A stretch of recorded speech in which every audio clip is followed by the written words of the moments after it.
ఈరోజు రేవంత్ రెడ్డి గారి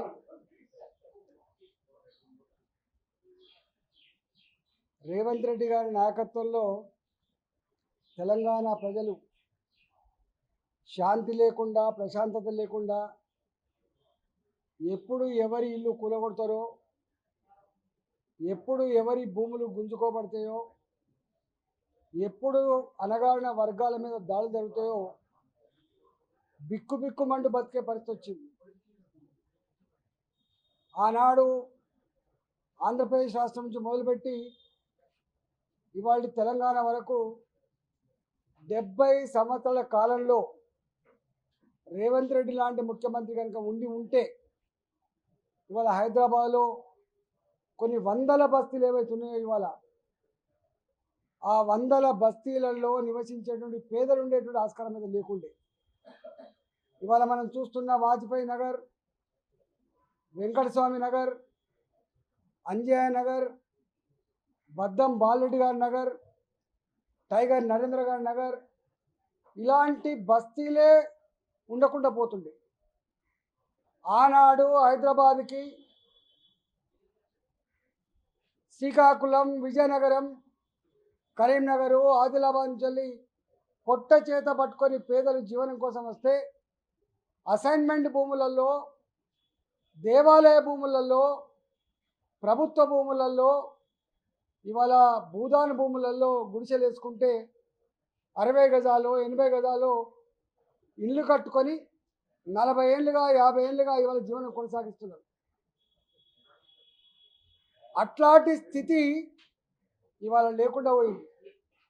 ఖమ్మంలో భూదాన భూములలో ఏ పేదలైతే ఖమ్మం పట్టణానికి బతకడానికి వచ్చిందో అలాంటి వాళ్ళు గుడిసెలు వేసుకొని రేకుల షెడ్లు వేసుకొని జీవిస్తూ ఉంటే అకారణంగా చెంపా పెట్టకుండా నోటీసులు ఇవ్వకుండా ఇవాళ ఇంటికొక DCM లారీని పంపించి యుద్ధభూమిని తలపించే పద్ధతిలో 10,000 మంది పోలీసులను పెట్టుకొని ఆ ప్రజల మీద చేసిన దాడి, ఆ ఇల్లు కూలగొడుతున్న తీరు, అక్కడ మహిళలు కన్నీరు పెడుతున్నటువంటి పద్ధతి, ఇవాళ పిల్లలు కూడా మా ఇల్లు కూలగొట్టకండి అని చెప్పి వాళ్ళు కార్చిన కన్నీళ్ళ సాక్షిగా ఇవాళ యావత్ తెలంగాణ సమాజం అంతా కూడా సిగ్గుతో తలదించుకుంటా ఉంది. గీ ప్రభుత్వానికైనా, గీ పార్టీకైనా, గీ ముఖ్యమంత్రినా మనం తీసుకొచ్చుకుంటామని చెప్పి అలా మాట్లాడే పరిస్థితి వచ్చింది. నేను అడుగుతా ఉన్నా, పెద్దవాళ్ళు కోట్లకు పడిగెత్తిన వాళ్ళు భాజపా ప్రభుత్వ మూలల్లో కోర్టులలో మేనేజ్ చేసుకొని తీర్పులు తెచ్చుకొని వేల కోట్ల రూపాయల భూములు ఆక్రమించుకుంటే వాటి మీద మాత్రం చర్యలు ఉండవు.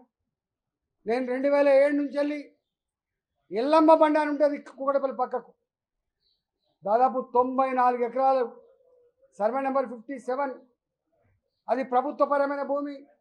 రాజశేఖర రెడ్డి గారు ముఖ్యమంత్రి ఉండగా సేమ్ సర్వే నెంబర్లో అదే భూమిలో 150 మందికి ఇళ్ళ జాగాలు ఇస్తే ఇవాళ అదే సర్వే నెంబర్, అదే ప్రభుత్వపరమైన భూమి ఇవాళ ఇది ప్రైవేటు వ్యక్తికి చెందిందని చెప్పి తీర్పు తెచ్చుకుంటే ఆనాటి ప్రభుత్వం దానికి మళ్ళీ సుప్రీంకోర్టుకు డబుల్ బెంచ్కు పోకుండా మిన్నకుండా ఉంటే ఇవాళ ఈ ప్రభుత్వం 7,000 కోట్ల రూపాయల విలువైనటువంటి ఎల్లమ్మ బండ దాదాపు 120 ఎకరాల భూమిని ఇలా పెద్దవాళ్ళు కబ్జా పెట్టుకుంటా అంటే చోద్యం చూస్తున్న ప్రభుత్వం మాత్రం నోరు లేని, దిక్కు లేని, బిక్కు మంటు పట్టేటువంటి 60 గజాలు 80 గజాల ఇల్లు కట్టుకునేటువంటి పేదల ఈ గూడు మాత్రం ఇలా కూల్చేసి పేదల కన్నీళ్ళని చవిచూస్తున్న ప్రభుత్వంగా ఇలా చూస్తూ ఉన్నాం.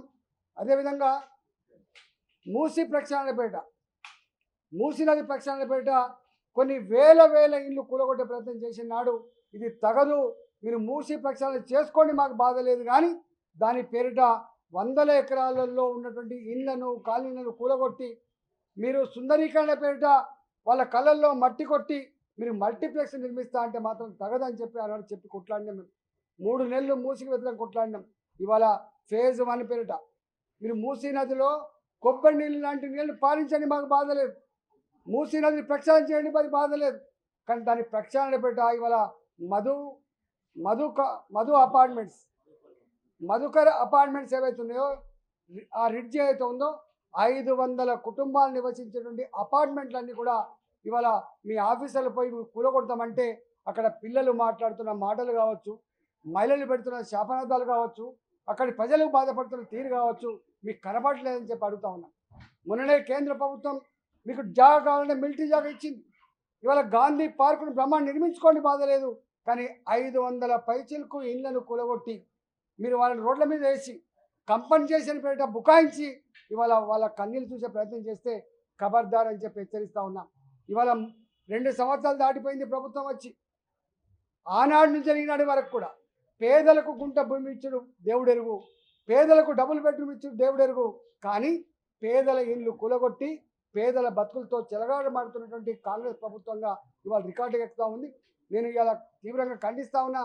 ఖమ్మంలో ఇవాళ 15 ఏళ్ళుగా 20 ఏళ్ళుగా ఎవరైతే భూములలో గుడిసె వేసుకున్నారో ఇలా 60 గజాలు జాగియకుండా 80 గజాలు జాగియకుండా వాళ్ళ బతుకులలో మట్టి కొట్టినట్టు కాంగ్రెస్ ప్రభుత్వం తప్పకుండా మూల్యం చెల్లించక తప్పదని చెప్పి హెచ్చరిస్తా ఉన్నా. దీన్ని తీవ్రంగా ఖండిస్తా ఉన్నా. తక్షణమే వాళ్ళతో మాట్లాడి వాళ్ళకి ఇల్లు జాగాలు ఇవ్వాలని చెప్పి నేను డిమాండ్ చేస్తా ఉన్నా.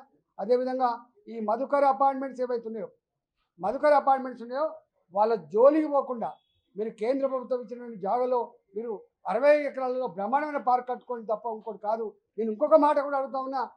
పేద పిల్లలు చదువుకునేటువంటి ఇంజనీరింగ్ కానీ, ఫార్మసీ కానీ, ఎంకామ్ కానీ, ఎంసీఏ కానీ ఫీజు రియంబర్స్మెంట్ ఇవ్వకుండా 5 సంవత్సరాల కాలంలో దాదాపు 10,000 కోట్లు ఇవ్వకుండా వాళ్ళ జీవితాలతో చెలగాటమాడుతున్న మీరు, లక్షల కుటుంబాలకి ఇలా వేదన మిగిల్చిన మీరు ఇవాళ 5,000 కోట్లు పెట్టి మీరు గాంధీ పార్క్ నిర్మాణానికి ఒడిగడుతున్నారంటే మీరు ఏం ఆలోచిస్తున్నారో అర్థం కావాలి.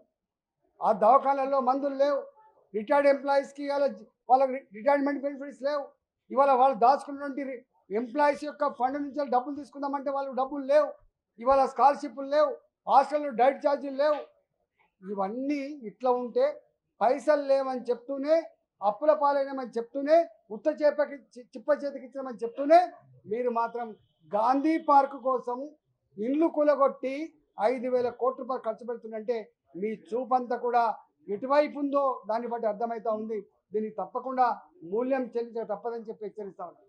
అదేవిధంగా మహబూబ్ నగర్ జిల్లా నార్ కర్నూలులో జరిగిన దాడి, ఇవాళ దళిత అమ్మాయి రజక అబ్బాయి వాళ్ళు పెళ్లి చేసుకుంటే చిన్న పిల్ల గుళ్ళకు పోయినందుకు అక్కడ ఉన్నటువంటి పెత్తందారులు చిన్న పిల్లను వాళ్ళ కాళ్ళ మీద పెట్టి నన్ను కొట్టకండి, నన్ను చంపకండి అని చెప్పి వేడుకున్నా కూడా కనికరం లేక ఇవాళ వాళ్ళ దెబ్బలకు, వాళ్ళ తనులకు అమ్మాయి చనిపోయింది. ఇలా వాళ్ళు కూడా తీవ్ర గాయాలతో ఉన్నారు. ఇలాంటి సంఘటనలు ప్రతి నిత్యం కొనసాగుతూ ఉన్నాయి. మీరు అనుకుంటున్నారు ఎవరు కూడా నన్ను ఏం చేయలేనని చెప్పి. తప్పకుండా ఇలాంటి ప్రభుత్వానికి సందర్భం వచ్చినప్పుడు ఏం చేయాలనో, ఎట్లా తీర్పు చెప్పానో తప్పకుండా తీర్పు చెప్తానని చెప్పి హెచ్చరిస్తా ఉన్నాను. ఇవాళ లా అండ్ ఆర్డర్ చక్కగా లేదు, పేదల బతుకులకు భరోసా లేకుండా పోయింది, పేదల గుడిసెలకు భరోసా లేకుండా పోయింది.